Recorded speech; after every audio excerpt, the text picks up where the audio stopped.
ಈಗ ಇನ್ಮೇಲೆ ಇದು ಮಾಡ್ಕೊಳಕ್ ಹೋಗ್ಬಿಡಿ, ಎಲ್ಲ ಮುಬಾರಕ್ ಹೇಳಿರ್ತೀನಿ. ಜೈ ಫೌಂಡೇಶನ್ ಪ್ರತಿ ತಿಂಗಳು ಸರಿನಾ? ಧೈರ್ಯವಾಗಿರ್ಬೇಕು. ಕಿಡ್ನಿ ಸರಿ ಹೋದ್ರೆ ಎಲ್ಲ ಸರಿ ಹೋಗುತ್ತೆ. ಕಿಡ್ನಿ ತೊಂದರೆ ಆದಾಗ ಎಲ್ಲ ರೀತಿಯಲ್ಲೂ ಅದು ಒಂದೊಂದು ಆರ್ಗನ್ ಅಂಗಗಳಿಗೆ ಇದಾಗ್ತಾ ಬರ್ತದೆ, ಡ್ಯಾಮೇಜ್ ಮಾಡ್ತಾ ಬರ್ತದೆ. ಈಗ ಟ್ರೀಟ್ಮೆಂಟ್ ತೊಗೊಳ್ಳಿ, ಈ ಸಲ ಚೆಕಪ್ ಮಾಡಿದಾಗ ಅಲ್ಲಿ ನಮ್ಮ ಹುಡುಗ ಇನ್ನೊಬ್ರು ಇದ್ದಾರೆ, ಅವ್ರಿಗೂ ಕೂಡ ನಾವು ಡಯಾಲಿಸಿಸ್ ಮಾಡ್ತಾ ಇದ್ದೀವಿ ತಲವಾರದಲ್ಲಿ. ಆ ಹುಡುಗನ ಕೇಳಿ ರಿಜಿಸ್ಟ್ರೇಷನ್ಸ್ಗೆ ಎಲ್ಲಿ ಏನು ಪ್ರೊಸೀಜರ್ ಇದೆ ಅವ್ರಿಗೆ ಮಾಡಿಬಿಟ್ಟು ಮಾಡಿಸೋಣ. ಹಾಸ್ಪಿಟ್ಲ ಕೇಳ್ತೀನಿ ಅನ್ಕೊಂಡು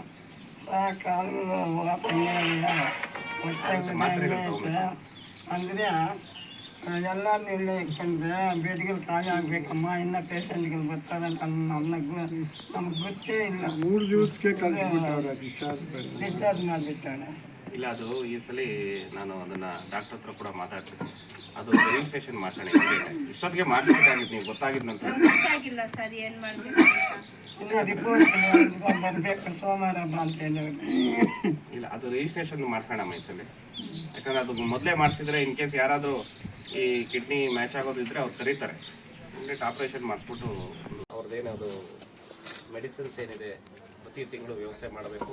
ಹಾಗೆ ಅವ್ರ ಕುಟುಂಬದ ಏನು ದಿನಸಿಗಳದ್ದು ಏನಿದೆ ಅದನ್ನು ಪ್ರತಿ ತಿಂಗಳು ನಮ್ಮ ಜೈ ಫೌಂಡೇಶನ್ ಕಡೆಯಿಂದ ನಿರ್ಧಾರ ಮಾಡಿ ನಾವು ಈ ಒಂದು ದಿನವನ್ನು ಭೇಟಿಯಾಗಿ ಅವರ ಆರೋಗ್ಯವನ್ನು ವಿಚಾರಿಸಿದ್ದೇವೆ.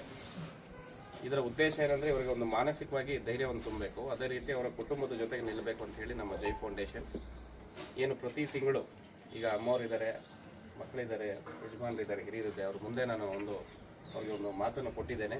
ಪ್ರತಿ ತಿಂಗಳು ಅವರಿಗೆ ಒಂದು ಆರೋಗ್ಯದ ವೆಚ್ಚ ಆಗಿರ್ಬೋದು, ಮೆಡಿಸಿನ್ಸು ಇಂದ ಹಿಡಿದು ಪ್ರತಿ ತಿಂಗಳ ಒಂದು ದಿನಸಿಗಳನ್ನ ನಮ್ಮ ಜೈ ಫೌಂಡೇಶನ್ ಕಡೆಯಿಂದ ಒದಗಿಸ್ಕೊಡ್ತೀವಿ ನಿರಂತರವಾಗಿ. ಮತ್ತು ಅವರ ಒಂದು ಏನಿದೆ ಕಿಡ್ನಿ ವೈಫಲ್ಯ ಆಗಿದೆ ಅದಕ್ಕೆ ರಿಜಿಸ್ಟ್ರೇಷನ್ ಮಾಡಿಸಿ ಸೂಕ್ತ ಕಿಡ್ನಿ ದಾನಿ ದೊರಕಿದ್ರೆ ಅವರಿಗೆ ಆಪರೇಷನ್ ಖರ್ಚನ್ನು ಕೂಡ ನಮ್ಮ ಜೈ ಫೌಂಡೇಶನ್ ಕಡೆಯಿಂದ ನಾವು ಮುಂದೆ ನಿಂತು ಮಾಡಿಸ್ಕೊಡ್ತೀವಿ. ಅವ್ರ ಕುಟುಂಬದ ನೆರವಿಗೆ ನಾವು ನಿಲ್ತೀವಿ ಸದಾ ಅಂತ ಹೇಳಿ ಈ ಮೂಲಕ ತಿಳಿಸ್ತೀನಿ. ಅದೇ ರೀತಿ ಮನೆಯಲ್ಲಿ ಸ್ವಲ್ಪ ಏನು ನೀರಿನ ಮಳೆಗಾಲದಲ್ಲಿ ಭಾಳ ತೊಂದರೆ ಆಗ್ತಾಯಿದೆ ಅಂದರೆ ಅದನ್ನು ಕೂಡ ನಾವು ಜೈ ಫೌಂಡೇಶನ್ ಕಡೆಯಿಂದ ಏನು ಅದನ್ನು ಸರಿ ಮಾಡಿಸ್ಬೇಕು ಅದನ್ನು ಮಾಡಿಸ್ಕೊಡುವಂತಹ ಒಂದು ಕೆಲಸ ಮಾಡ್ತೀವಿ ಅಂತ ಈ ಮೂಲಕ ತಿಳಿಸ್ತಾ ಇದ್ದೀನಿ. ಮತ್ತು ಇದರ ಮೂಲ ಉದ್ದೇಶ ಏನು ಇವತ್ತು ಭೇಟಿಯಾಗಿದ್ದೇನೆಂದರೆ, ಚಿಕ್ಕಬಳ್ಳಾಪುರದಲ್ಲಿ ನಮ್ಮ ರೀತಿ ಜೈ ಫೌಂಡೇಶನ್ ರೀತಿ ಹಲವಾರು ಸಮಾಜ ಸೇವಕರು ಕೆಲಸ ಮಾಡ್ತಾ ಇದ್ದಾರೆ. ಅವರು ಕೂಡ ಈ ಕುಟುಂಬದ ನೆರವಿಗೆ ನಿಂತರೆ ಅವ್ರಿಗೂ ಕೂಡ ಒಂದು ಆನೆ ಬಲ ಬಂದಂತಾಗ್ತದೆ.